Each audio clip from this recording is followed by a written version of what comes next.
YCP నాయకులు పద్ధతి మార్చుకోవాలి. సనాతన ధర్మంతో రాజకీయాలు చేయొద్దు. ఏపీ అర్చక సేవా సంఘం హెచ్చరిక. సనాతన ధర్మాన్ని రాజకీయాలకు వాడుకోవద్దని, కలియుగ ప్రత్యక్ష దైవం శ్రీ వెంకటేశ్వర స్వామితో చెలగాటం మంచిది కాదని ఆంధ్రప్రదేశ్ అర్చక సేవా సంఘం హెచ్చరించారు. ఈ మేరకు వారు ఒక పత్రికా ప్రకటన విడుదల చేశారు. వైసీపీ నాయకుడు కరుణాకర్ రెడ్డి వ్యాఖ్యలను వారు తీవ్ర స్థాయిలో ఖండించారు. కల్తీ నెయ్యి ఉపయోగించి తిరుమల శ్రీవారిని భక్తులను మోసం చేయడమే కాకుండా వైసీపీ నాయకులు ఎదురుదాడి చేయడం దుర్మార్గం అన్నారు. పవిత్ర లడ్డూలో నెయ్యికి బదులుగా రసాయనాలు కలిపి మహాపాపం చేశారని, దాన్ని కప్పిపుచ్చుకునేందుకు వైసీపీ నాయకులు నానా యాగి చేస్తున్నారని అన్నారు. తిరుమల క్షేత్రంలో శ్రీ వెంకటేశ్వర స్వామి వారికి జరిపే నిత్య కైంకర్యాలు, సనాతన సంప్రదాయాలు పర్యవేక్షణ చేసే పెద్ద జీఆర్ స్వామిపై సైతం వైసీపీ నాయకుడు బోమన కరుణాకర్ రెడ్డి అడ్డగోలు వ్యాఖ్యలు చేయడం దారుణమన్నారు. సిట్ రిపోర్ట్ పై స్పందించిన పెద్ద జీఆర్ ప్రభుత్వానికి అనుకూలంగా మాట్లాడుతున్నారని, లాబియింగ్ పైరవేలకు పాల్పడుతున్నారని వైసీపీ నాయకులు మాట్లాడటం నీచాతి నీచమన్నారు. వైసీపీ హయాంలో టీటీడీని భ్రష్టు పట్టించారని, లడ్డూ ప్రసాదం పాలలో కల్తీ, అన్నదానంలో పురుగులు పట్టిన బియ్యం వాడటం, తిరుమల కొండపై అన్ని మత ప్రచారాలను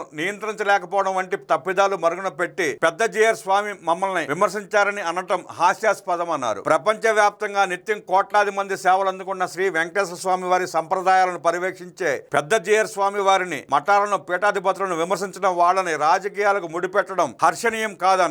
ఇప్పటికైనా సిట్ నివేదికను గౌరవిస్తూ తాము చేసిన తప్పులను అంగీకరిస్తూ కరుణాకర్ రెడ్డి స్వామి వారికి క్షమాపణలు కోరుకోవాలని, సనాతన సాంప్రదాయాలను, పీఠాధిపతులు, మఠాధిపతులను రాజకీయాలకు లాగరాదని హితవు పలికారు.